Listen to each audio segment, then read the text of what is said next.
Hey everybody, Marcus Crawford here with the Idaho Quadcopter channel. Ron Brown and I were able to interview Blueskyver the other day. He's the guy that first started posting Zino 2 videos in North America. There had been some videos that popped up in Asia and other places, but he started posting some videos in Montreal of the Zino 2, and he's been very prolific at doing that. He's got some good ones out there. Anyway, we did, this is a fairly long interview. It's about an hour and a half, but there's a lot of good information in there, and it was really enjoyable getting to know Blueskyver, and he's just one of us, man. He's just an enthusiastic drone flyer, loves his drones, likes flying them. I hope you'll enjoy this video. This is a special episode today. It's not in the live stream. We're just going to drop it in. But I'm here with my regular co-host, Marcus Crawford. We have a special show for you today. We were able to get a hold of Blueskyver, who is better known as the first person in North America to have received the Zino 2. And he has plenty of videos up. I'm sure we know a lot of our subscribers have been watching his videos, and he's been doing a great job in testing it out and answering a lot of questions. So, we're going to, spend a little bit of time here getting to know him and maybe asking some questions and so on that can help people. Because I know a lot of people are just starting to get their Zino 2 now, and a lot of people will be getting it later on in the month. So, Marcus, what are your thoughts on this special episode? Well, I'm just excited and welcome, Blueskyver. Excited to have you here because you just don't know, all of us that have ordered the Zino 2 and have had Zinos before. When we saw your video, it was just like, wow, there's the real thing, So we're really happy to that you've come on the show. Thank you, Marcus.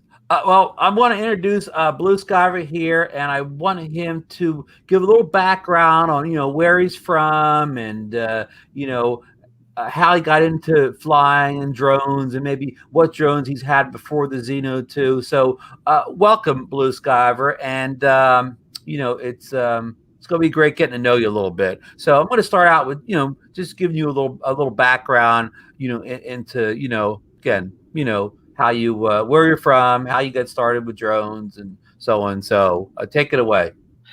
Thank you very much, Ron and Marcus, to talk with you today and with all your listeners. It has been really an honor for me to be the first person in North America to receive the Zino 2. I didn't know, I didn't expect it, and it happened. But before I talk about the Zino, maybe I'll talk about my background. So basically, originally I was born in Greece. I was raised in Athens until 18 years old. And then I went for university studies in another country called Belgium, and where I studied electrical engineering and specialized in telecom. And then I did a business degree. So during that, I had the opportunity to share my CV with other students from all over the world, and there was an exchange. And then I wanted to come to the US or to Canada for a couple of months just to have an opportunity to work in the industry for the first time. And then I ended up in Montreal, in Canada, and worked for a company called CAE, which is the biggest aviation simulator company for civil as well as military and even power stations. They do a lot of simulation stuff, and so I worked for them for for 2 years about, and then I met with Northern Telecom, and I was hired by them, and then spent most of my working life with them. Tens of years, and basically it was great. I grew up there. I learned a lot. I worked as an engineer in the beginning, then I went to management, and then in the end I was director of product line management, and so had the opportunity to introduce a lot of new products, and as well as travel around the world to launch the product lines. I went from Beijing to Moscow to Auckland, New Zealand, Sydney, Singapore, you name it. I had the opportunity to travel, so I love traveling. I love the world. In those days, at least, it was easy to travel. And as well as I lived in the U.S. for a couple of years. I was mediated in Dallas, and I spent about 5 years there. It was great. And Dallas, it's a lot in the middle in the U.S., like Chicago, and then you can fly 2 hours flight. You can go anywhere. So I loved it very much until the telecom industry went not very well, and we can see the results right now because the market's taken over by foreign companies. And I can talk to you about what happened to telecom industry, but I'm not going to spend. Maybe we'll do it another time, because I have an insider's view of what happened. And then, okay, so I came back to Canada. So over here, this summer, somehow I discovered the drones. Like I discovered, that it's possible to fly the quads, because the quads you can take off and land in a very small field instead of using the planes where you need to land them and you need space. So then there was a lot of technology in the quads. There's a lot of Wi-Fi, 5 gig, 2 gig, and all that. And so I like that. So I said, okay, I have to buy a drone. Okay. And that was in the month of June. I decided to buy a drone. Then I analyzed. I didn't know anything. I didn't know there were YouTube channels with quads. I had no clue at all. And so I analyzed the specs. I said, okay, if I want to buy a quad, I better get a good spec. And then I found it was a lot of Chinese.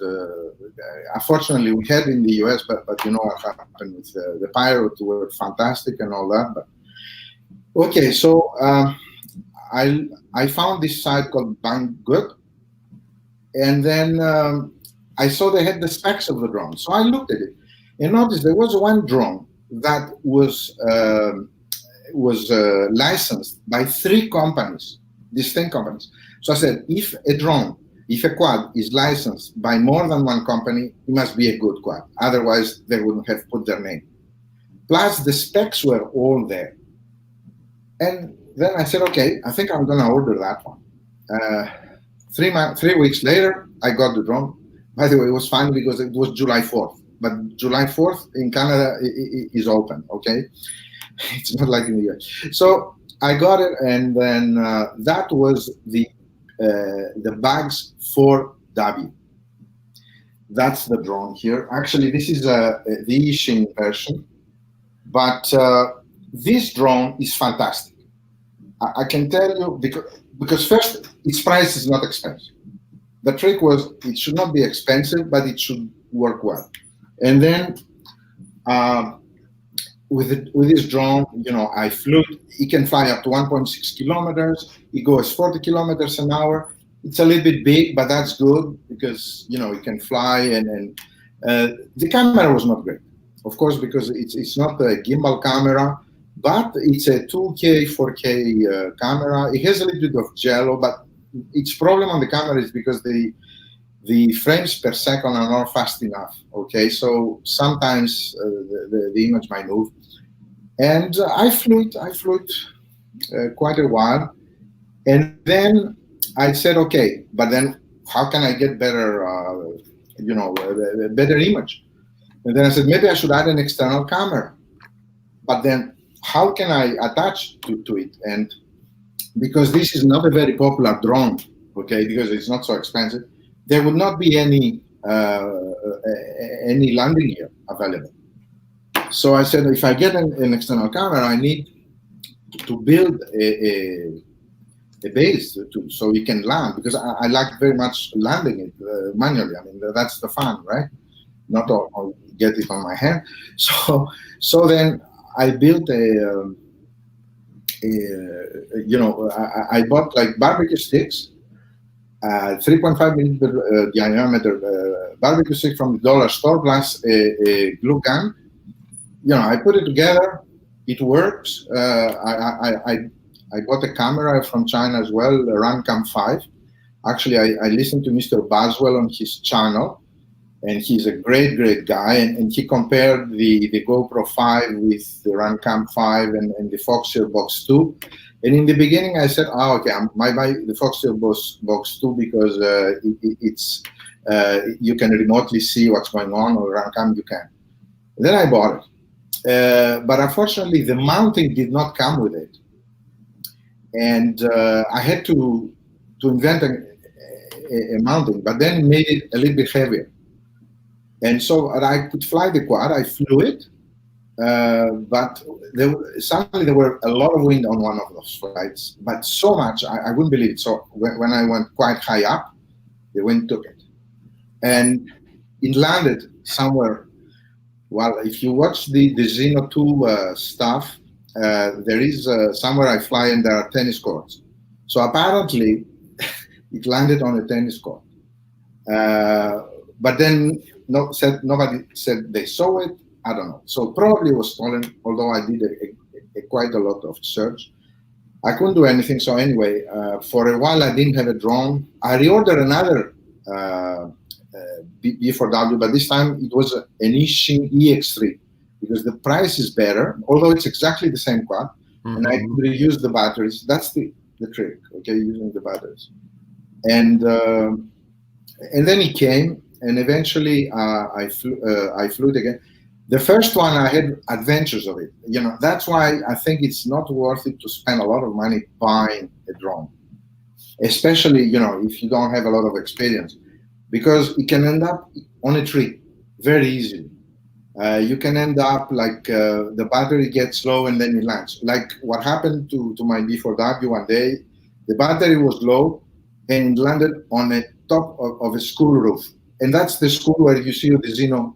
Oh, yeah? Yeah, I know the school. But in August, it was closed. The school was closed. How am I going to get to the roof? And I knew it was on the roof because I used the remote. And the remote, as I was approaching, it was increasing the signal strength. So I said, it's there. I could point it. It's there. So 2 days later, I went to see the firefighters, which were not far. And fortunately, that Sunday, they were playing football. And then I said, look, can you help me?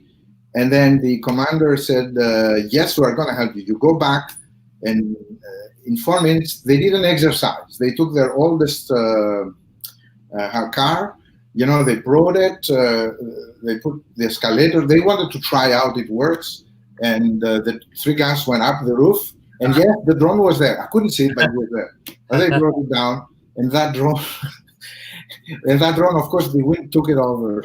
Okay, later on, but that was one. Another one was fun because one of my drones ended up on the tip of a tree because on the top, you know, as I was starting, it lost some weight. It was a little bit in the back, trapped.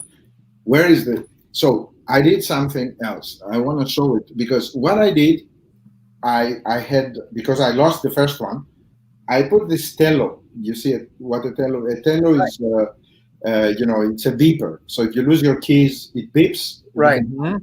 So I put that here, and so when it ended up on the tree, I used my iPhone, and then I could hear it.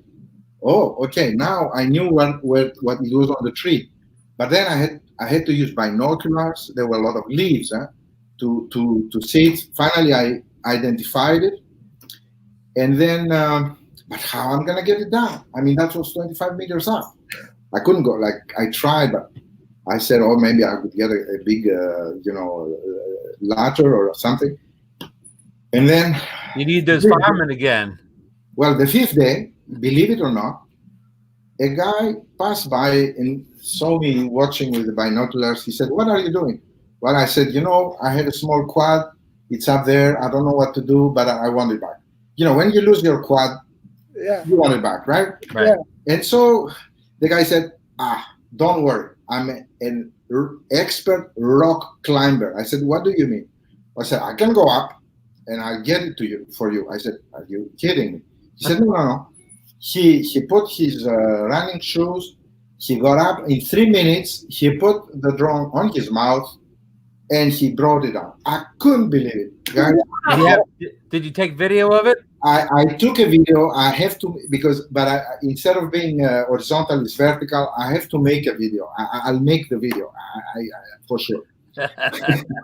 Those two stories are phenomenal. I tell you. So why? Imagine I buy a DJI drone, 3,000. I mean, Canadian is $3,500. Right. Okay, you lose it on top of a tree. My goodness, what do? So that's why the price quality ratio is important. Right. Then I said, okay, maybe I should buy now a drone that has gimbal. Okay. Then the X12 came out, this one. Okay. And then price was good. I said, I saw some unboxing and all that. So I said, I'm going to get it. So I got it. It arrived December 1. The snow started. Okay. And then, okay, I flew it a couple of times. The problem I had was how to do the compass calibration. It was different than the other ones because the compass calibration, you could do it at home if you want, and then he would retain it on his memory. But I didn't know about. So sometimes it worked, but when I went out and I was trying to do it, he would not do the calibration, and the reason is the cold. Apparently on the cold, he doesn't like doing the calibration. So I had to fly it many times on the attitude mode, as they say, which means without GPS. Right. And I made a couple of videos, and it was fun. And then I saw the Zino 2, and I read the specs, and I said, oh, that's good. I like it. Then I discovered Chris's channel. I started listening, and I heard about ordering to bang, no, not to bang, to jig bang. GearBest. What is it? Sorry. GearBest. GearBest. They supposedly had the exclusive rights to the first. Yes, they had 1,250 units. Yes, and if you're born in the US, but if you are living in the US, you get fantastic price, and so. I live in Canada, so I said, I'm going to try. So I try on the channel to order it. Price, $250 more expensive. Whoa, why? I mean, this is an introduction price. You should offer it the same. They wouldn't like, there's two stores, stores there for North America. So the one that could ship to Canada was more expensive. The other one in the US was less. So I said, oh, that's not good. I don't like that. Why should I? And then I remember the other thing is when somebody buys a drone, it's important to be able to buy spares. Spares, I mean, motors and everything else. Right. And the bags for that, you didn't have a lot of spares, unfortunately. So I discovered through Alibaba that if you go to Alibaba, you can search and then you find spares you might not find in big stores. And that's how. And I had bought some from my EX3. So that's how I learned there is a site called Alibaba. So on the Zino 2, I said, okay, I might check in Alibaba. And in Alibaba, I found a hobby shop in Hong Kong. And the hobby shop said, we can get you the drone by January 15. I said, okay, well, I ordered. I ordered it December 24, just before Christmas. And of course, Chris was saying, you don't order it. I wrote to Chris, and Chris said, you are dreaming in blue. It's impossible to order it anywhere else. I said, okay, well, I ordered it. So that's it. And those guys, I said, please, can you send? I started like not believing that I'm going to get it because I hear all the noises about everybody else. And so I wrote to those guys and I said, please, can you send me the manual on PDF? Because I said, maybe those guys are sending me a Zino Pro. The price was very good. Like it was a little bit more expensive than GearBest, like maybe $50, $60 US more. But at least, it was that price and it included the shipping and everything. Mm-hmm. Yes, they sent me the manual on PDF. Oh, I said, so that's serious. That's good. But then I was trying to track. The number was a Chinese tracking number. It wouldn't track anywhere. So I wrote to those guys, and then they laughed at me, wrote in, okay, you know, like this drone, so that you might get it in March now. Oh, I said, my goodness, what's going to happen? 3 days later, suddenly I'm getting a DHL SMS. There is a package for you. It's landing in Cincinnati. I said, okay, interesting. And you're going to have to pay customs for it. Okay. So I called DHL. I paid the customs very quickly because I know it can delay stuff. And it was not very much. 38, like about 28 US dollars. 28 US dollars. Try to understand. Yeah, very affordable. Yeah, but why not more? I don't understand how they do that. But it's okay. And then we'll get it to you tomorrow. I said, what is it? And then they tell me, yeah, it says it's how heavy it is. It's 2 kilos, and it's a toy, a remote toy flying toy. Oh, I said, that must be the Zino 2. And it arrived June 15 in the afternoon. DHL rings the bell, and here the guy brings me the drone. Oh, that's a great story. And I didn't know, like, okay, I was the first, huh? You know, I said, okay, I get it, but somebody else must have got it too.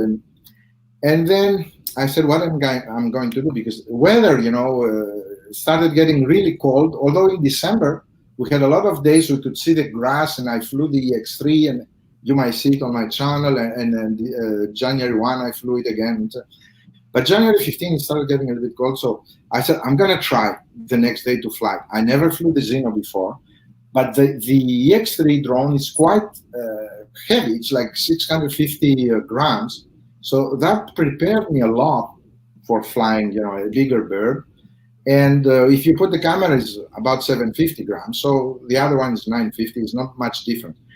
And effectively, it was like, felt to me like almost the same. And then I took off, and you saw that day was very cold. Yeah, it was windy. You might not even see it, you know, when I record, but it's quite a thing, like being out there. It's cold. I mean, I'm not saying the brain freezes, but trying to check all the features and everything else, and I don't see well the screen, and then time goes and the battery, you know, depletes. Yeah. So that's why you see me trying, but I cannot try everything right now. Okay? Cannot. So anyway. But by trying the X12 and the EX3, I learned how to fly on cold weather. And I fly from my car, warming what I do is warm the battery first, then I warm the inside where the battery goes, I warm the motor, I warm the motor LEP, and warm the gimbal. And then I put the battery on, I warm the controller, I switch it on in the car. Then I try. It asks me to do always the calibration. I know it's not good, but I do it, so it stops asking me. Hey, I'm going to cut you off for a second. Yeah. I just want to ask you a question about the calibration. With the Zino 2, do you want to calibrate it one time, or do you have to calibrate it before every flight? No. Okay, good question. It asks you to do it. If he wants to do it, it asks you to do it. But usually I do it, you know, yeah, it asks me to do it on every flight. Now, maybe because I switch it on the car, inside the car, it doesn't get as many satellites or so, and maybe he'd ask me. But when I go outside the car, it asks me to do it again. So I do it on the top of the car. And the calibration of the gimbal, I didn't do it the first 2 flights because I wasn't sure. But then I did it every time, and I do it outside or inside. I do it. Okay, it doesn't matter. The gyro, I did it always at home, and I tried it over there, but it always works, so it's not a problem. Yeah. But the memory. But the Zino 2 does ask you to calibrate before each flight. No. Okay, it doesn't. Okay. Every time I switch on the controller for the first time, and because I'm inside the car, maybe it asks me, okay, yeah, and then when I go, I have to do. But then when I swap batteries, it doesn't ask me anymore. I understand. Right. So probably it's the app as well that keeps some data, And then as long as the app is on and the controller is on, stays on, you can fly it, I think. Yeah, I asked that question because like the DJI drones, basically you only have to calibrate them one time. Now, if you take it far away, you may have to recalibrate. But if you fly the same spot every time, it doesn't ask you to calibrate again. If it knows where it's at, it doesn't ask you to recalibrate unless you're near metal. If you're near a lot of metal, it'll always ask you to calibrate. But if you're in the middle of an open field, you only have to calibrate that first flight. You're right. The problem is I'm in the car and it's metal. Yeah. And maybe that's why it's asking me, but I need to do it so that the app is getting, in the summer, I'll switch it on when I go out and maybe it's going to, because I'm flying a lot the same field, okay? So I agree with you. When does your weather start to get warmer up in Montreal? Warm, okay. Well, let me rephrase that. When does it not be winter, and when does winter end in Montreal? Okay. Now, definitely in the month mid-March, we should. This year, like we advanced the removal of the snow tires by a month. Usually it's April 15. This year we advanced it to March 15, as well as we started in November 15. Okay, so I believe that by end of February, we're going to start seeing, a lot less snow. We might get some snowstorms, but what is happening actually is that the days are becoming longer. Already, it used to be night at 4:15. Now it's 5:05. Okay, so the day is growing very, very, very much. The bigger the days, the more the warmth is going to be on the earth, and then the snow is going to melt. And it depends. If we get a lot of wind from the south, then everything goes. If like we get the rain, the snow goes. But it hasn't gone from the beginning of January till now. Right. Actually, we have a storm today. Not a big one, but we have a snowstorm again. I've been to Montreal in the winter, so I can attest that it gets pretty cold. It gets. Yeah. But it's the last winters, I'm telling you, it's a lot warmer. I cannot believe it. But it goes up and down. And that's tiring a little bit because you don't know exactly how to dress. Right. The only time I was in Canada, I was a teenager, and I was near Toronto, and even though it was April, it still felt like the middle of winter to me. Oh, okay. Well, Toronto for us is like Florida for you, Exactly. Yeah. Ottawa is worse, and Quebec City, but right. Well, yeah. I mean, we're getting to the point where it'll be interesting to see how much better the Zino 2 performs for you once the weather starts to get milder, whether you'll get better flight times, and the gimbal will work better. But I think since you've done the firmware update for the gimbal, your horizon issue has got much better. I mean, correct me if I'm wrong, in your earlier videos, whenever you would yaw it would really throw that horizon issue off, where now in your most recent videos, when you yaw, the horizon stays a lot better than it used to. Would you agree with that? Absolutely, Ron. I agree with you. Especially, if you fly for a long time without going indoors, like I did in the last 2 videos, where I went beyond half an hour. In the beginning, you see it's totally flat. Like it was so flat, like I did a yaw in the end of the orbit mode manually, and you see it like turning around like it was on a tripod. That's amazing. Yeah, yeah. And then the fun of all is on the second video, the last one, when I said, okay, maybe let's put another camera underneath. I didn't know what to do, but basically it proved that the gimbal works very hard to keep it very flat. Yeah. Because the other camera, you can see it going like that. I told Marcus, the other camera, when you turned it, it almost looked like it was like almost going completely sideways or whatever. Yeah. Where the Zino 2 camera, it didn't even know you were turning. Exactly. And then there was another phenomenon I couldn't understand. is when you turn, you have to be like that, right? Like when you turn like this. Well, the other camera was showing the opposite. So I wonder when you do the picture-in-picture if it inverses something. Because it's strange. Possibly, yeah. It should turn, when I turn right, it should turn like this. Yeah, I understand. Yeah. Very strange. But anyway, it's amazing how much it compensates, which means that when it's not frozen, okay, I think when it's -3, it will not frown. When it's below -5, it starts froze about 7 minutes after you fly.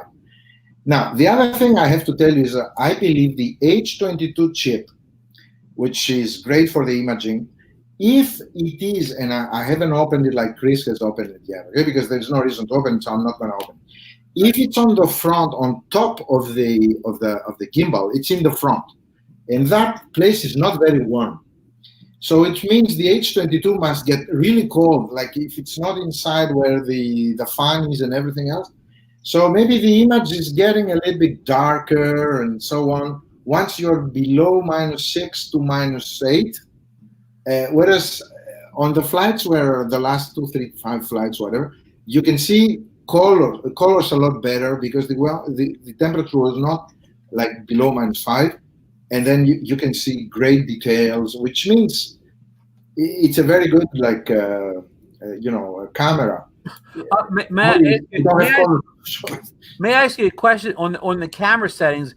But when we're watching your videos, are you mostly on auto? Have you fiddled with any or readjusted any of the settings, or is it just on auto? I didn't adjust any settings because I wasn't sure how to do it, and then because I didn't have many flights, I didn't want to screw up the image. I left it on auto. I did. The only thing is I put it at 4K 30 and 4K 60 2 times, but I leave it at 4K 30 because otherwise the footage becomes too long and processing. Now, what I did is I did not process the image at all on my iMovie, except in one where I said it about it. But all the other ones are exactly as downloaded from the SD card, right off the card. Although it's converting it to 1080 60 frames per second, right? The colors stay the same. I don't adjust. Yeah, and I'm a bit of a photographer. I'm gonna I cut Mark, so I'm gonna let him.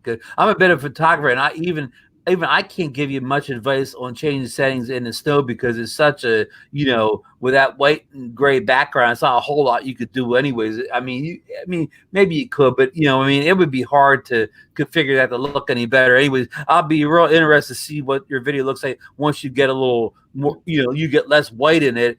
And so, but Marcus had a question to ask, so I'm going to go to him right now. Well, just while we were talking about temperature, I went online and looked up the specifications for the Zino 2, and I'm a little bit astounded. They're saying that it's good for -10 centigrade, which I don't know of any other drone that has a specification that low. Okay, I agree with you, but there is a thing that to say. -10, I believe it can go to -12. And -13, and even to fly, it flies, I'm telling you, like an eagle. Yeah. Now, the camera and the gimbal, you see, the problem is mechanical, and the motors are not as good as hard, let's say, as the motors of the drone, of the quad. So they might freeze a little bit. So on the gimbal side, and the H22 as well, it's the limit. But the drone itself is strong. It flies well. I flew it at sports mode, as you saw. It flies like so fast and so well, and it's very responsive in terms of turning and the yawing and going up and going down and going far as well. And the image is very good, actually. It's only because I said I'm looking downwards. I should have kept it up, the controller, to be parallel to the drone. The line of sight is so important. How, as far as its flying capabilities, how do you compare it to the other two drones you own, the I'm gonna call it the Bugs 4, which I know Yeah. you don't have. You have a different one now, a different brand. But of the two other drones you have, and that other drone, the other second drone he showed us, Marcus, is that a clone of the JJRC Aurora? It is. Yeah. It's an EX4, but it's like the X12 or the EX4. It's exactly the same. Yeah. How does C-Fly Faith? Yeah, C-Fly. Yeah. That's like kind of. But Yeah. how does the Zino 2 compare to those two drones as far as its flight capabilities? Now, it's better. Yeah, it's faster. It can go up to 72 kilometers an hour. And let me stop you for a second there. Now, wind resistance. When you fly the Zino 2, do you have any problems with the wind blowing it away from you? No, it doesn't. No. It's very responsive, as I said, and no. Well, let me catch up with another question. What is your typical winds up there? What when you go up to fly? What's the wind generally like in most of your flights? How hard is it blowing? Okay, the worst was okay. I didn't show you that flight. I'm gonna post it.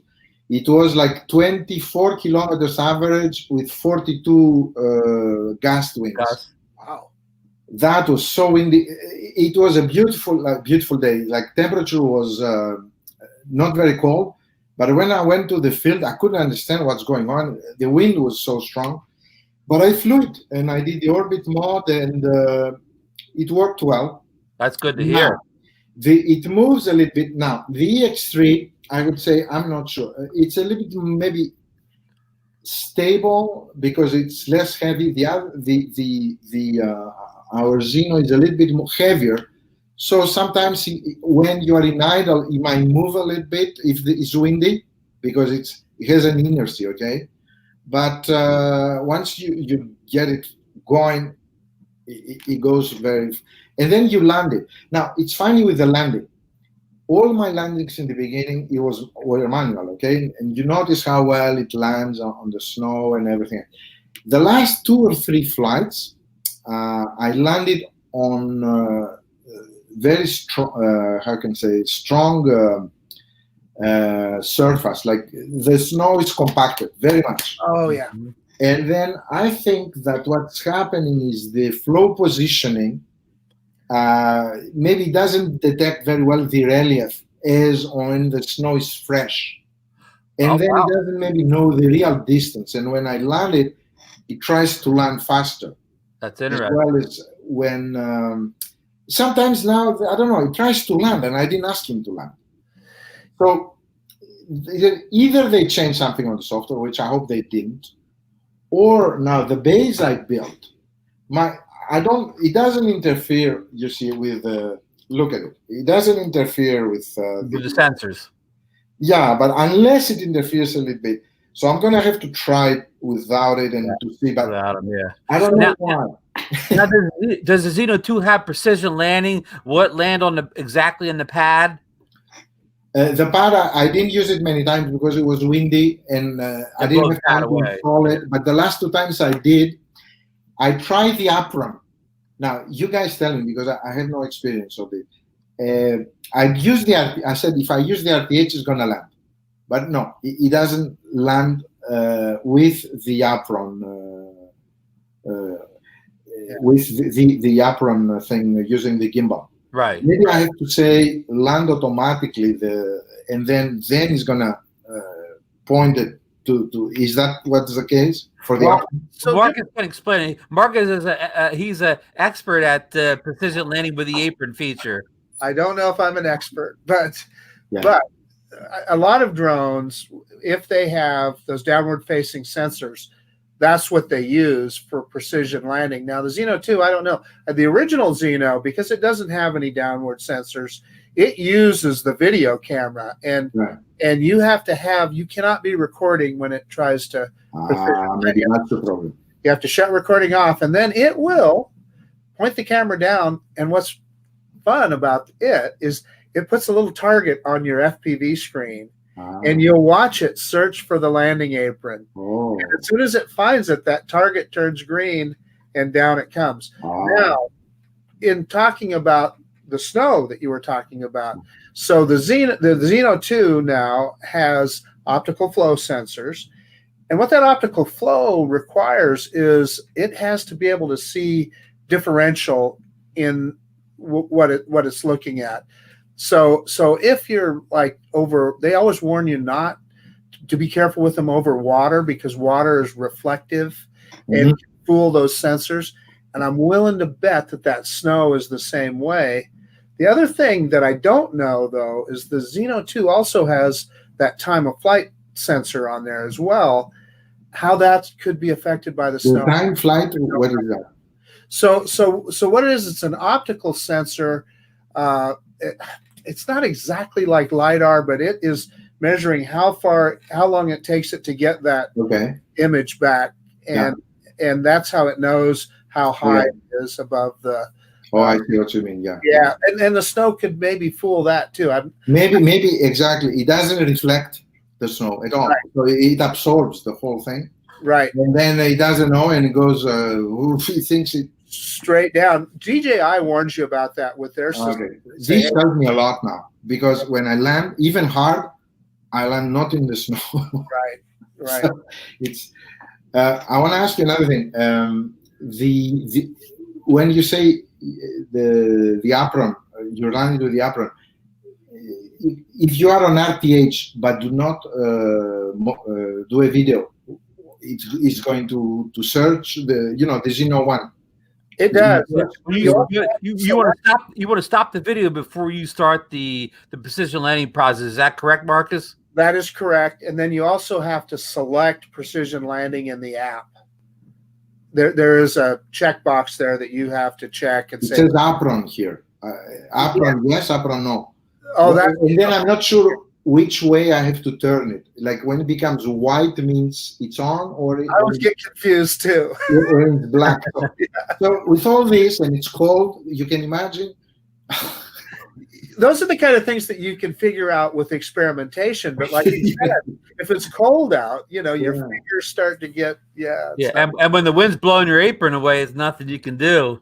No, and then I saw, you put the sticks, but on the snow they don't stay. Yeah. That's the other thing. Yeah. You're really fighting the conditions. Exactly. Hey, I do want to ask you one question. And I got to explain this. A lot of other drones we fly, Wi-Fi based drones, when you fly them, we'll say a couple 100 meters away from you, the picture still is working, but it kind of gets fuzzy and it's not very clear. Like we have the Parrot Anafi drone. It's a great little drone, but if you fly, you say you get 500 meters away from you, you still have control of it, and you still can see the picture on your phone, but it kind of gets fuzzy and it doesn't look very clear. But I've noticed on your videos, and I think Al3 Toys, who has the the Zino 2, and he's in Malaysia someplace, when it seems like you guys get a couple 100 meters away, the picture still stays clear. Do you see the same thing? You probably have the breakup. Yeah, absolutely. Probably the same problem I'm talking about. Probably the image gets real fuzzy as soon as you get a couple 100 meters away, correct? Yeah, the EX3 or the B4W, I get that, what you say. Okay, now, the trick is the following. Usually the drones at 2.4 gig, they can go farther because the frequency is such, it doesn't attenuate very much, okay? So for the controls, you use 2.4. So you can go, well, I'll tell you, this guy, they spec it 1.2 kilometers. To go away, and they say the image is 1.2, but that's not true, because if you look at C-Fly Faith, you can send it up to 2 kilometers, and there is a guy called Chad. I don't know if you know him. Chad flies in the Washington area. Oh yeah, Chad B. Yeah, he's a great. And he tried it, and he went 1.7 kilometers in the beginning. I said, I cannot believe it.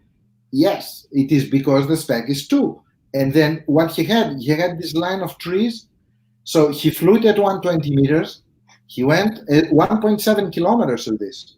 He could see even the image, okay? But then the trees, they block the line of sight. And you have to have 80% clearance in order that you get really the signal. Yeah. He did the same thing on the X8. He flew it very far, but not as much as expect. Why? There was a bridge, was like a metallic bridge, which blocked the signals. He could have gone. Now, I saw that video. That was a good one. Yeah, the 5 giga. Being in the 5 giga is better if you have a good transmitter, because there is less interference than the 2.4, where everybody has their Wi-Fi's and all that. But the only thing is you need to have a real line of sight, which means you have to, like, once you start losing it, always go up, go up, go up. And then the image is going to come back and everything else, okay? But of course, we cannot fly higher than 120 meters. That's the... Right.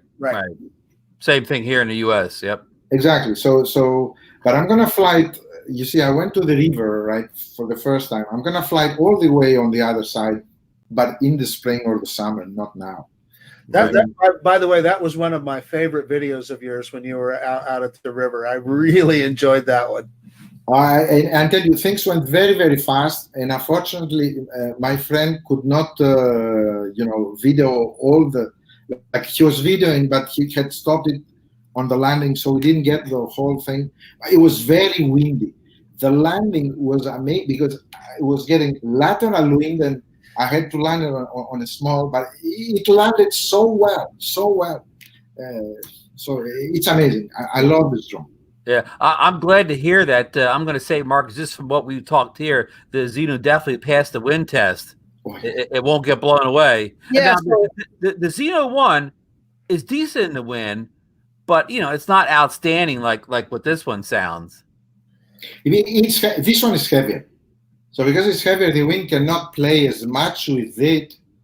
And then of course the motors might be stronger, so that's as well very good. You asked me a question wrong before. How the three drones compare: the X12, the EX3, and the okay. Now I would say this one, the EX3 and the Zino 2 are comparable. Now this one has different flight characteristics. I'm very well surprised how well it flies. It's not as heavy, it's around 450 grams. The other is 650 and 950, okay? It doesn't fly as fast, maximum 36 kilometers an hour though, okay?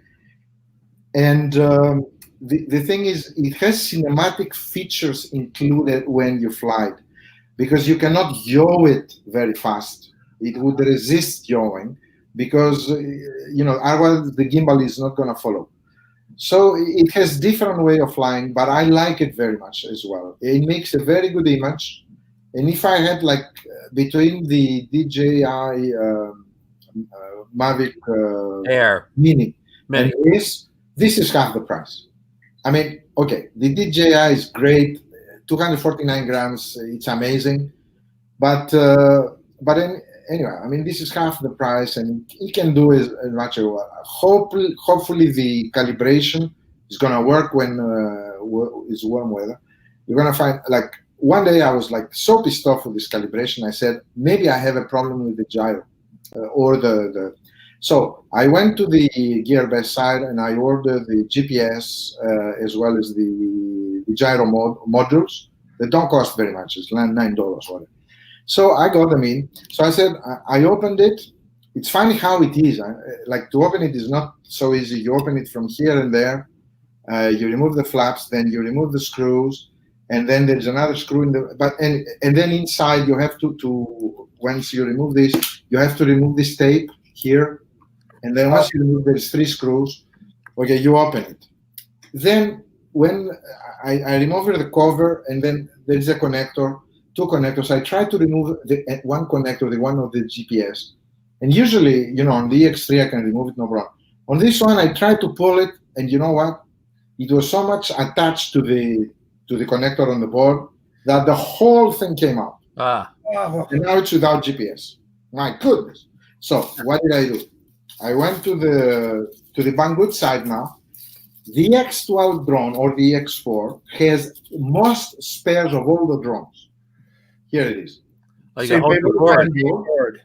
Okay, so now it has the connector here, and I'm going to, the connector is attached, so I'm going to replace the main board.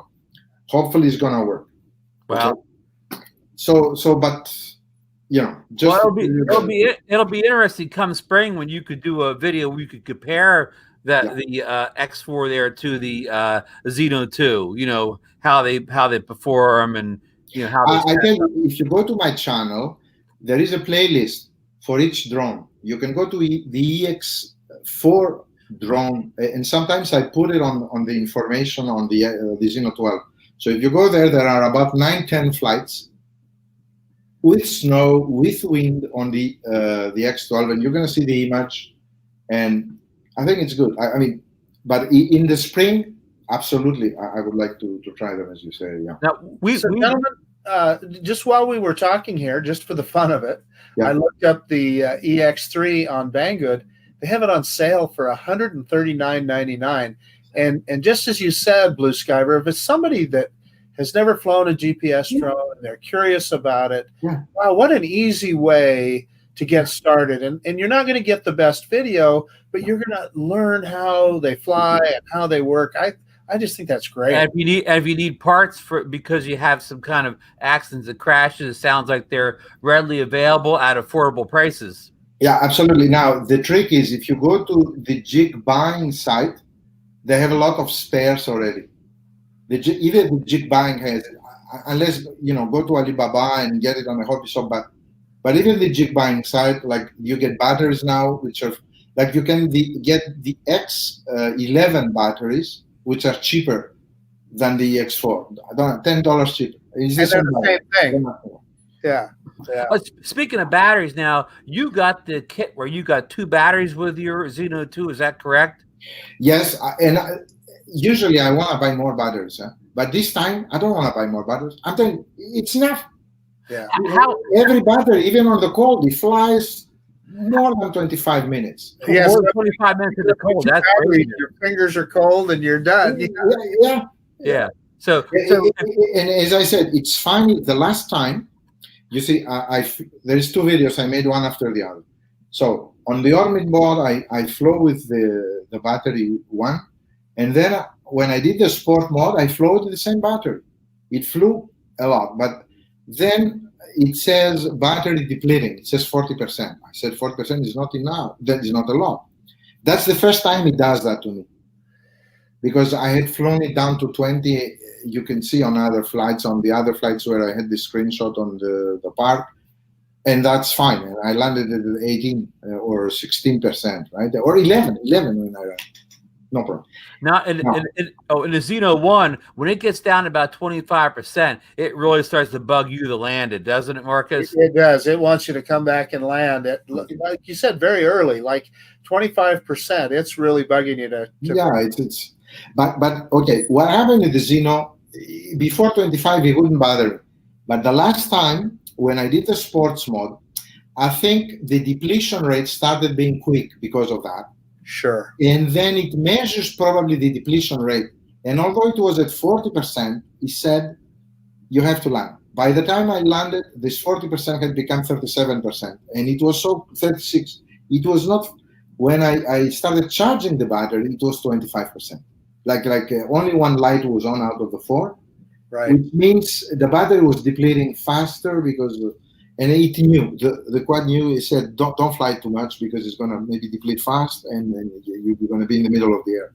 Yes, so it's got an algorithm in there that knows what the battery is, how far away you are, and it knows. And it's an intelligent battery, I guess, as they say, probably, because. Yeah.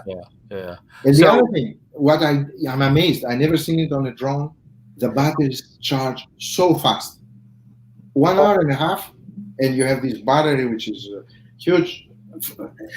So that's I'm going to tell you. Yeah, that's great news. That is a vast improvement over the original Zino. This is no joke.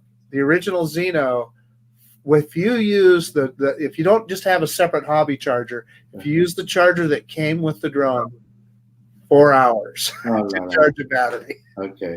Well, this is what I get on the X3. So that's why I have 3 batteries. Yeah. And on this one, it charges so fast. So I said, and then the controller now. The controller, the battery.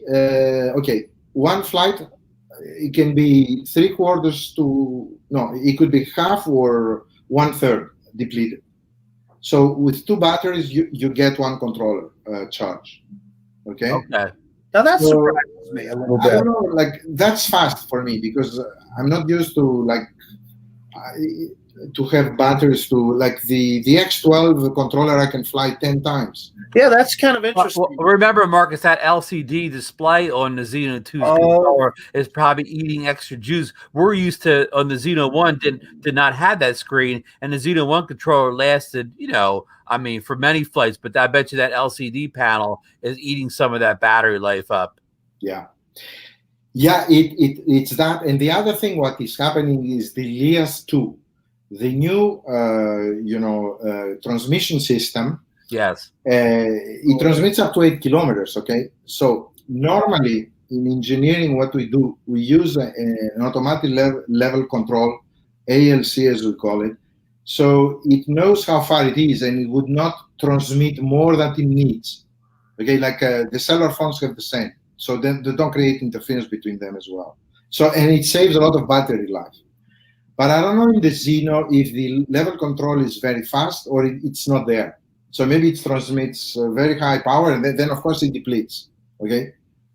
Yeah. But, okay. Of course, if it lasts for 2 batteries, that's enough. Yeah, I was going to say that's perfect. If as long as it can get the 2 batteries through, that's perfect because, like you said, I'm probably not going to buy more than 2 batteries because I'm not going to fly more than 50 minutes in a row, anyways. So Ron and I have this conversation all the time, Blueskyver. We have enough drones, and just like it appears that you do as well. I don't need a bunch of batteries because I've always got another drone I can go. Yeah. No, I agree. The only thing is, if you need a battery, you better have it because it takes a month. Oh yeah, that's true. Very true. Yeah. The other, I tell you another story. I never said it on anybody, but the first time I flew it, I went out. I said, what I'm gonna do? Okay. I brought the apron. I put on the apron. Unfortunately, a lot of snow went to the apron. I didn't know what to do. Anyway, I put the drone. I tried to switch the controller. I said, what the hell is going on? I said, maybe it's empty. It cannot be empty. Okay. I take the drone, walk back to the car, go inside the car, put the one, switch the controller. It works. Oh, I said, that's good. Okay, maybe I didn't press the button. I go out, switch, everything was switched off. Try to switch it on, the controller, no. Oh my goodness, I said, I'm never gonna make the flight today. I'm not gonna make my video, whatever. I went back to the car. Then I said, okay, I advanced the car a little bit. I stopped. Then I said, I'm gonna switch it on the car, like the drone on the car, and it switched on. And then I said, I'm gonna go out. And I went out and everything stayed on. And then I went and flew it out and for the first time. And it worked. Oh, you should have seen. I didn't understand what's going on. And I said, maybe the controller maybe has a temperature sensor and it doesn't like the cold, but the drone had no problem. Right, just the controller. I think the controller is a bit more sensitive between us, okay? But it's great. It works, and you can see the different. Now, I would say the lighting or it's not great. So I don't know if there is a lot of light from the sun, how easily it's going to be able to see the. I don't know that yet. Yeah. We dark now, but that's always somewhat to be expected. Yeah. Right. We'll see, but it's good to have it. It's good to have it. So I have a question about that controller. So, I've got a DJI a Mavic 2, and it has all that information on the controller. But what I find is I never look at it because I'm looking at my FPV, my mobile device, and very seldom do I ever look at that. So I'm just curious your experience with the Zino 2. How often are you actually looking at that little screen? Well, I started looking at when I wanted to change speeds because I thought I can only look at it there. But then I found out I could look it on the iPhone screen. So that's okay.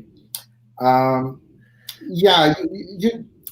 the thing is that if your phone goes off or somebody calls you or whatever, you still have the other screen. You can look at it, and apparently you can fly it even if your phone is off or something didn't work. But then you cannot change the parameters because the screen is not there. Like you can change all the parameters, you can change with the buttons, but right. But they're not there, so you can't do it, obviously. Yeah, so that's a good answer. I can tell you this, though, with regard to the original Zino. So when that first came out, there were a lot of people that had all these kind of issues with flyaways and stuff. I didn't have those kind of problems, so I decided I'm going to prove how robust this little drone is. So I went out to a local lake out here. I flew it out over the lake. I just pulled the connector off my phone off of the controller. Sure enough, here comes the Zino, and I had my landing pad set, and it just comes down and lands, you know. So then I did it again, and I said, okay, here I'm going to try this again. So I got it out there over the lake. I turned off the controller, just shut it off. Here comes the Zino right back, and it comes down and lands. And then I did the same thing. I turned off the phone, right? Just shut it off. And same thing. Here it comes back and lands.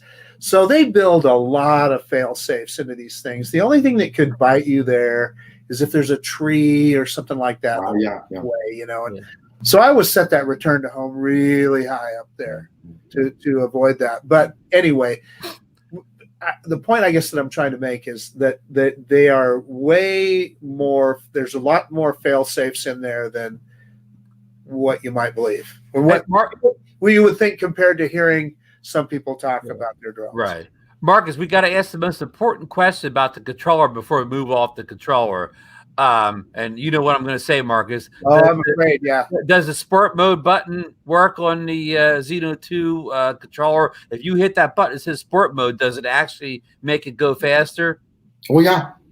Look, I mean, it's adjustable, the speed, okay? I think, okay. Cinematic mode, it's 1 meters per second.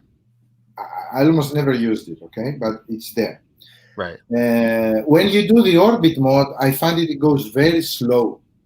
So you can increase the speed. So, but what I do as well, I use the, not the throttle, the other one, the one on the right. Right. And I press it this way or this way, and it would, you know, turn faster a little bit.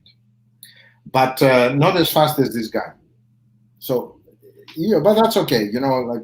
Yeah. Well, why we asked that question is in the Zino 1 controller, the sport button never worked. As far as I know, it still doesn't work. It did nothing. So it was nothing. But that's all right. It was a pain point for a lot of people. Here it works. Because when you are in normal mode, it goes up to 10 meters per second. And I think that's adjustable as well. Like you can say go 70% of that speed max or something. When you press the sport mode, it says S immediately, like you have to 1.5 seconds, then you can see it. It says S instead of N inside the phone screen as well as on the controller. And then you can fly it faster. Now, the fastest I went, now because of wind, because of temperature and all that, is 15.7 meters per second. Yeah, that's it could go 10 on the other one. So it would easily go beyond 10, 12. Yeah, 15 meters per second. That's about what, 32 miles? It's 54 kilometers an hour, 56 kilometers an hour, the 0.7. And it can go up to 72. Now, because the base has some resistance, I'm sure, and because the temperature as well, you know, maybe it needs normal temperature. This was very cold. Then, you know, it didn't go to that speed, but it goes faster. I mean, you can see it flies like that. The folks at L3 Toys at the Malaysia guy flies it. He has just posted a video, I think just today. He had it up just a hair over 19 meters per second, and I did the calculation. That's about 43 miles an hour. So he's flying almost like a Mavic 2 level. Now that is very similar in speed to the Mavic 2 and the FIMI X8 SE. Okay. Yeah. Which is great. You know, it flies very, very fast. I could see like there is a difference between when I put on sport mode, it goes double than this, almost. You know, so the X3 drone. Just a second, I want to say something. It has a fantastic controller. It's exactly like the Mavic 2. Like the screen here, it's an OLED screen.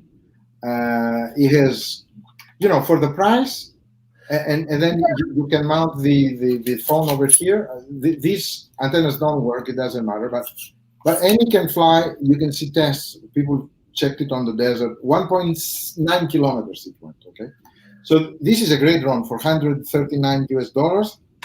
It's just phenomenal. Yeah. Right. And you mount an external camera, as I said, and it's almost like having a gimbal because it's very stable. Yeah. Let me ask you. I'm going to ask you a tough question. Yeah. Okay. I'm going to a two-part question. What do you like most about the Zino 2, and I don't want to say what do you like least about the Zino 2, but what would you like? What do you like the best, and what would you like to see improved the most on the Zino 2 through like a future firmware upgrade?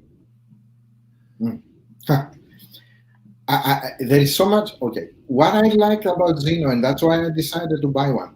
I like the fact that they built on experience. They evolved the software, and whatever good you have seen on Zino and on Zino Pro, it's even better improved on Zino 2. And then this is refined. I love very much the fact that you have the how you call it, the log, the flight log. I never seen that on a drone before, and I put it, and then you can see the whole flight simulated on a map. That is superb. I didn't even know it had that. Huh? I didn't even know it had that. Thanks for. Well, I'm telling you, every flight I do, it has all registered. I said, my goodness, this is amazing. It's like a DJI drone. They all have that feature. The DJI has it, yeah? Yeah. Okay, good. Well, so that's why I'm saying Zino did something excellent because now there's competition. So I like the fact that, okay, DJI has excellent drones, all the good for them, but they have 75% of the market, and there is not much competition. Now, because Zino came out with this, now they compete with all their gamma of drones. Then, of course, in the US, Scadio 2 came out. Okay, fantastic. And the EVO, I'm not sure if it's totally US or it's half and half. Yeah, there is no competition in Scadio 2 and EVO and the Zino are putting. So DJI have a lot of features, but they don't get them out because nobody's competing. Now they're gonna have to. They're going to have some competition, no doubt about it. There is improvement that they have to bring because otherwise, they can't compete on the price anymore. And that's it. That's what Hubsan has always brought to the table is that value is just tremendous. I even tell people now, if you want a stabilized camera drone, the original Zino you can buy for $230. I mean, my God, that's... I saw it for $215 today. Yeah. And I think that's why DJI came out with the Mini, because they wanted to sell something at about the same price as the Zinos and the other affordable drones. Yeah, and no, the trick, and I love that. Okay, it's that the 249 grams. 249 grams, yeah, which is important in Canada. No, I don't know. Yeah, that's one thing. Yeah. The other thing is this drone. Okay, this drone that comes that it's how is it called? Quadcopter, or I don't know. Quadcopter. Yeah. That thing, the 249 grams coming out as well. Yeah. The only thing I want to see, because I see it moving too much, and then the gimbal has to be a lot stronger than all the other drones. Yeah. I'd hate to see you fly that thing up in your weather in Canada, Quadcopter. Sorry. I'd hate to see you put that up in that wind and snow in your weather. Yeah. Well, but it's funny because with two helixes now you can go twice faster, twice longer time to fly. Distance, yeah. Here's what I would say about that. Just let me give an update. Just yesterday, news came out that the Quadcopter is delayed. Shipping is delayed until March now, so they're behind. For some, I don't know the reason, but they delayed shipping. They're going to have to adjust. These two things that I see it moving too much now. Somehow, it moves always like that. It's like a bird and the other drones are not doing that. Okay, so I don't know about the gimbal. That's one thing. Marcus actually held the Quadcopter at CES in Las Vegas. Oh, yeah. So I went to the Consumer Electronics Show in Las Vegas early in January, and I went to the Vcopter booth and got to look at it, but they did not. Most of the other manufacturers, they would have a cage where they could fly their drones. The Vcopter did not. They did not have a flyable version of it there, but you could pick it up and look at it.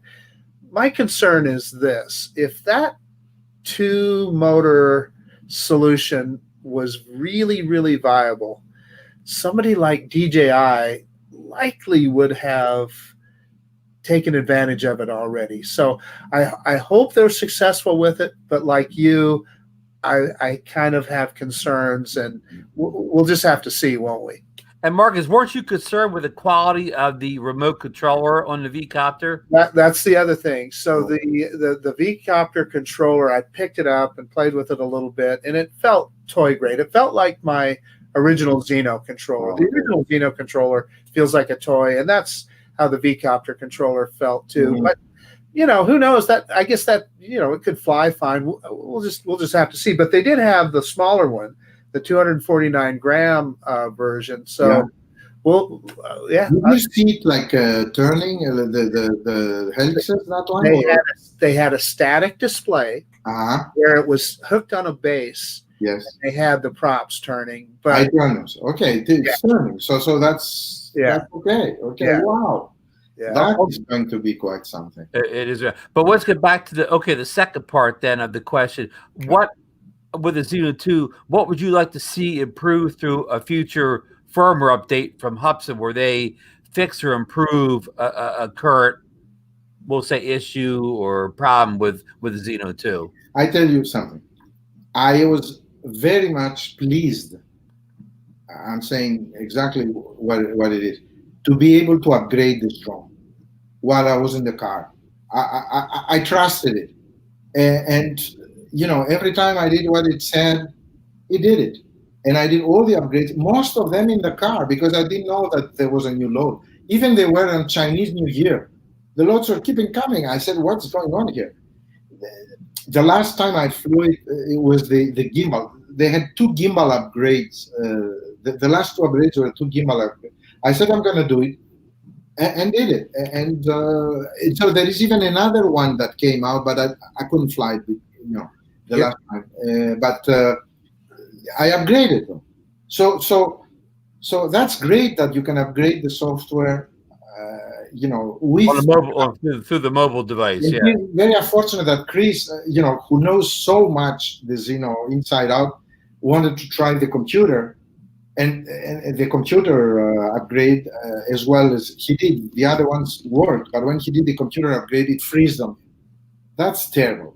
He was so unlucky. But anyway. Well, back to the firmware upgrades. Like, Marcus and I were kind of in your shoes with the Zino 1. We are among some of the first people in the U.S. to receive the Zino 1, and we got the Zino 1. It had many issues. The camera was blurry, and it did the Hubsan drop. But anyhow, Hubsan was very aggressive, pushing out the firmware upgrades. And after a couple of firmware upgrades, they got the camera fixed, and they just continued to upgrade all the way into we got ours in the winter of 2018. By the spring of 2019, through nonstop firmware upgrades, they had ironed out a whole laundry list of issues with the Zino, and we have to give them props for just constantly fixing things. Yeah, to the point now that it's a really nice drone. The original Zino, it's they've got it refined. Well, I saw it on videos, okay, and really I liked it, but I remember people saying, "Oh, maybe it's not so strong," and the plastic was not. But this guy here, this is it's a whole other level. Believe me, you made the right choice getting the Zino 2. What's confusing for many people that are beginners in the quad industry, if you looked at the Zino line, you would probably get confused. You would probably say, if you wanted the best, you'd probably say, "Well, I'm gonna get that Zino Pro," because just by the name, you would think that was the best. Where the 2 is actually by the best one. So the naming could be a little confusion to people that are new to the hobby or whatever. That's true. But I would, if somebody starts like flying, I would definitely recommend the EX3 to start. Yeah, I totally agree. You can break it; it doesn't matter. You buy a second one, and that's it. And then you go to the Zino.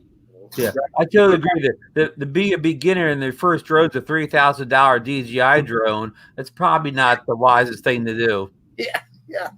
Okay. I wanted as well to share with you, you know, that the EX12 has a good controller. The controller is good. It doesn't have a screen. That's great. But it hooks to the phone through the Wi-Fi. It's a 5 gig. I like the idea of 5 gig. Like the control is 5 gig as well as the FPV. Okay, so then you don't get interference, and as long as you have line of sight, if you lose line of sight, increase the height. The only problem I'm afraid of with the drones is one thing: is if they decide, let's say that it was interruption, like, and they don't come back because somehow the battery is low, and then they decide to land. Like I got on the roof. On the roof of the school. Yeah. So then if you are somehow over water and it does anything like that, you're in trouble then. Yeah. Yeah. Hey, there's one thing I forgot to ask you, and maybe you said in the video, and this is more or less for people that are new to your channel. What phone are you flying the Zino 2 with? Is it an Android device or is it an iPhone? No, it's an iPhone, and they have on the iPhone they like the first release of the software was on iPhone, and then 10 days later they released the Android. I do have an Android tablet, and I downloaded and it works as well. You know, I have a Galaxy Tab 2, Samsung, and but I'm using my iPhone. Which iPhone do you have? The iPhone X. Okay. So you're works very well on it. Yeah, exactly. Fans right here. The Pro, the 11. Yeah. Okay. Yeah. I had the 10 before I had the 11. 10's a great phone, so more than capable of flying probably any drone out there. I want to ask you guys one question because you are so experienced. One person wrote me to try. They said the drone mode. Drone, what it means, drone. So that is a pull away shot. So if you are standing there and the camera is facing you, the drone goes backwards and up away from you. Okay. You get smaller so that's called a drone. And he may be able to draw the box over himself so it keeps him in focus. Okay. I guarantee you that there is there hopefully on the Zino 2. I haven't looked at the I think it's there. It's there. Yeah. And they may not call it the drone. No, exactly. They don't. Yeah, so I didn't know what it meant.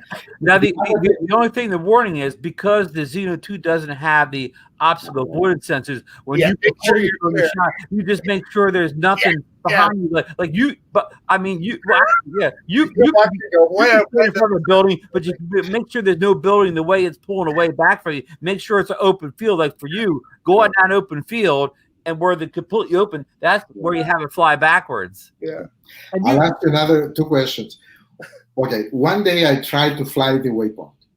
Okay. Right. So I never tried waypoint on any drone before. So even to draw it, it took me time. But I found out, okay. So I drew it. And then it started going. I said I'll stop it, and I brought it back. That was a little bit strange because I could see on the map really like the perimeter of the park I am, and I drew it there. I couldn't understand why it went. Well, that's a good question. Now, the Zino 1 had waypoints, and they were pretty simple to set up, if I remember, Marcus. Yeah, it worked really good on the original Zino. So I mean, there's just too many variables there to really know what happened, but. Yeah. It could be a setting. There could be another. Oh, yeah, and it was cold, and I couldn't see very well. I said, the other one I tried one day. I said, okay, I'll try the follow me mode. But then, it was looking at me, but I was not sure. Maybe it was too far. I have to bring it closer before. And then I wasn't sure. I was pressing the screen, my person on the screen. Right.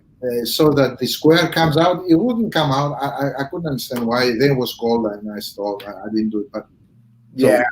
And it may not be with you. It may be something that needs a firmware update to get it working better. Okay. Okay. Or even in the cold, the capacitative discharge touch on the screen might. But if you touch the screen, the square should come out, right? Yeah. I It mean, didn't come out at all. I'm just I was guessing. using my gloves too.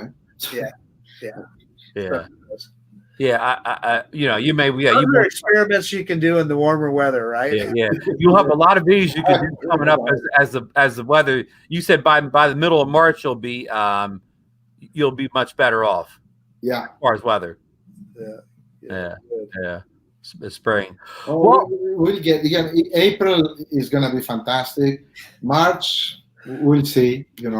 And February we might get some grass eventually, but it might snow again. And always snow comes from the west. Okay. Well, I promise. You are both of you in Idaho, or I'm in New Jersey. Most of our snow comes down from you guys or whatever. It comes from the north and the west down to us. Oh yeah, exactly. And all the cold weather comes out of Canada for us. If the wind blows up from the seaboard, eastern seaboard, that's all warm, muggy air. But the cold, dry air comes out of Canada. Oh. Yeah, when we get like the cold coming from the North Pole, there's no mountains. Okay, that's in Europe. There are mountains. There are the Alps, right? And then that's why the Mediterranean. The Laurentians, right? You've got the Laurentians. Oh yeah, but the Laurentians, that's nothing. It's they're hills. Yeah. It's not the Rockies, We're the same way in New Jersey. We're a seaboard state. We're as flat as could be. There's nothing here. But in the summertime, it gets very hot here. We love when the air comes out of Canada in the summer because that cools our hot temperatures off, whatever. But then that'll happen for a few days. Then the warm weather will pull up from the south again, and then we'll have to turn our air conditioners back on again. But when that Canadian air comes down this summer, we get nice and cool, open the windows up and go outside. It's funny because in Europe, in Northern Europe, like I live there in Belgium, as I told you, there's no light. Like until 10 o'clock in the morning, they get the lights in the streets. In the winter, it's gray all the time. Even in the summer, in Canada, it's cold, but there is light. I mean, there is sun coming out. The snow, I see it like sand. It doesn't matter, right? Because it's not very wet, the snow. Okay, so and in the US too, there is light. We have a lot of light. Compared to what in Northern Europe have, my goodness. Like Montreal is at the height of Barcelona, believe it or not. Oh, really? Yeah. Huh. So they are even northern, okay? So, yeah. So I'm thinking about this. So you have to be trilingual. So you've got Greek and you've got French from Belgium. Oh, yeah. And then English, of course. Yes. That's awesome. I grew up, my mother, her family is from Spain, but she also has some family in France, and so she was trilingual, right? Spanish, French, English. I never picked up any of it. I speak English. It's sad. I shouldn't be admitting that in public, but yeah, it's sad. Well, speaking French really helps you in Montreal, correct? Oh, absolutely. Oh, yeah. I came to okay, let me tell you the trick. I came to North America. I wanted to come to US or Canada for a while because I wanted to train my English. Okay, like I could read, but I was not speaking so well. So I came, I said, okay, maybe 6 months and I'll stay 2 years. Well, in the end, I stayed 40 years and I love it. That's what it is. But, my wife, my second wife now, Josephine, she's from Mexico, but from European parents, and she speaks Spanish. Yeah, and so it's really fun. That is interesting. One thing I noticed about Montreal is, I mean, it is French. I kind of thought, well, French Canadian, there might be English subtitles or anything. Nope, it's all French. Yeah. Well, okay. They had to not speak French for quite long, so it went the other way. But now, actually, tell you something. Montreal is really bilingual. Right. Like one of the most bilingual. They speak English and French. And at school, they learn it, And that's great, you know. Yeah, of course. It opens a new world, like speaking a language. It's always a plan. In that's the US, there's a lot of Spanish too now, so which is good as well. Learning another language is good. Right. Where I live in New Jersey, there's only two languages spoken: Spanish and English. Okay, well, There's a lot of Spanish people here, so that's the two predominant languages, and nothing else is even in the conversation. You know, you run into somebody speaking something else, they're a tourist on holiday. You know, so well, we've got about John, we've gone about over an hour now, so we better wrap this up because nobody's going to watch it much longer than this. So, do you have any? You know, if we didn't cover anything you want to talk about, you know, that you want to bring up at the end, you know, go ahead right now. I just want to tell folks too that in the notes for this show, I will put the link to Blueskyver's YouTube channel. So if you're not already subscribed to him, click the link below, and it'll take you over to his site. Go over there, subscribe, watch a couple videos, ring the bell or whatever. If you're interested in Zino 2 at all, or the other drones he talked about, he's got plenty of content up there. And I'm sure if you have any questions or comments, you can leave them, you know, down below in his videos, and he'll be sure to get back to you. But on that note, if anything we didn't cover that you want to bring up, or you just want to pick your final thoughts, go ahead. Very quickly, I want to say that if you subscribe to my channel and you write to me, I always respond to you. You're always going to have a response to your question. And please read the video notes. I always put things on the notes that I could not say, okay? Now, the other thing I would like to say, it's first about the quads. The way I see the quads is like in the Middle Ages, you remember people had falcons? You know, they had their bird, the falcon. Well, our days, the quads represent the falcons of the Middle Ages, okay? That's one thing. I like that analogy. That's very Now, the other thing I would like to say is that we enter a new decade. 2020, it's a fantastic number. The previous number was 1010, you know, right. And the other is going to be 3030. So this new decade, there is four things happening. One is the advent of the batteries, and then we have electric cars. There are going to be a lot of electric cars, okay, this decade. So that's going to change the way, you know, we transport ourselves in this century. That's one thing. The second thing, the quads started being a reality, and now not only for flying for fun, but they're going to be quad taxis, and they're going to come quite quickly. I think in San Francisco they talk about Uber getting quads to fly, and in China they already have some produced with you know, 6 or 8 helixes, and they fly. So I think this is going to happen because the batteries are there. They're going to be the Teslas of the sky. Okay. The other thing is we might get to Mars with Musk and with Amazon, you know, the one. So that's the other thing. We might get by the end of the decade to Mars, which to Mars, which is gonna be great. So these are the things, and then the internet, because the internet started in the 90s, but right now it's happening, and all commerce goes through there. And now the malls, the shopping malls become like warehouses for the internet. It's going all that way, and because the commerce is more global, and the you know, they ship the products from everywhere. So these are. Being you were telecommunications, do you think the 5G will be a big thing going forward? The 5G is going to be a big thing. They have to install incredible amount of new cells because they are smaller. Small, yeah. I think I agree with the administration. I don't agree with many things, but I agree absolutely with that, what they say. I think maybe you should make another thing if you want on telecom. But you know, like, need to protect somehow, because you know, whoever on the 5G, imagine like you are on your car and you download the software and somebody doesn't like you, stops the software download, and then you are on. So we have to be very careful on how we deploy the networks, and I totally agree with you know. That's a whole other show. China. Yeah. That conversation is a whole other show.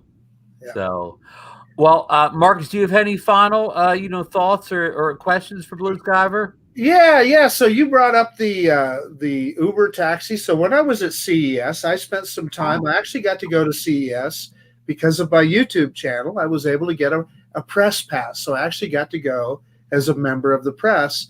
And so I was able to attend some presentations on autonomous taxis flight, and got to see some of the mock-ups in person. And you're absolutely correct. People do not understand how fast that is coming and how it's going to revolutionize our everyday lives. Travel is going to be, if you want to go from a suburbs to a downtown area, you're going to be able to hop on one of those things and get there very quickly, as opposed to dealing with traffic and all that stuff. So I just wanted to throw that in there. It's very exciting. And it's going to be exciting. It's the 2020s are going to be an exciting decade. Right. Well, absolutely, and thank you. I remember I looked already some of your says. I'm going to go again to look at it more, Marcus. And then, yes, the Scadio features, imagine, like, we have to have them on these taxis, because otherwise the FAA is going to get crazy. I don't know how we're going to regulate all this flying unless there is autonomous driving and the obstacle avoidance 360 degrees, because otherwise, how do you do it? Initially, they'll have a pilot on there. Yeah, for sure. Yeah, they said just for they figure for the first part of it, and then they'll get beyond that. But most of all, I really want to thank you for coming on the show. This has been such a great conversation, and you really regaled us with some really fun stories of your drone experience. So thank you so much. Thank you so much, both of you, for spending time with me and sharing from your great experience, which you have greater than me, of course. Yeah, I definitely want to thank you so much for coming on. And again, you've been great. Again, like Marcus said, you've told some incredible stories and shared things with us that nobody else would know, because we just don't have the drone and some of the experiences you've had. And I'd love to get you back on, down the road, maybe springtime, when you're actually able to get it out into some more scenic areas and capture some real dynamic video with it. And by that time, Marcus, I should have ours, hopefully, or whatever. And we kind of compare notes on the Zino. Would you be agreeable to something like that coming back? Absolutely. It would be a big pleasure talking to both of you. I learned so much and share, and that's the pleasure. That's the pleasure of flying and sharing and be together. I mean, we're a community, of flyers, and that's great. It's a great sport, and have great fun, and the flying is not only flying, but you have the videos as well, so cameras and images, and so it's interesting. Right. Everything looks better from above, when you're capturing than standing on the ground or whatever. And you said we're a community, and we need to be a community, because we didn't touch on this in this show because it wasn't about that. But in the U.S. and Canada both, there's a lot of rules being put in place that maybe aren't so good for the hobbyist pilots like us or whatever. They're kind of catering to the delivery and the big businesses. Again, that's a whole can of worms we don't want to get into here, but we need to stick together and kind of protect our rates as hobbyist flyers. And the supply, that's the other thing. I want to see more North American suppliers come up, like Scadio. We need that, and I think we have great ideas in this continent. And let's get going. I mean, like Pirate. Pirate is a fantastic company. Unfortunately, everybody copied it, and you know the story. Right. But okay, well, again, thanks, gentlemen. It was a great show tonight, and so we're going to come back in time and do another one, compare notes and whatever.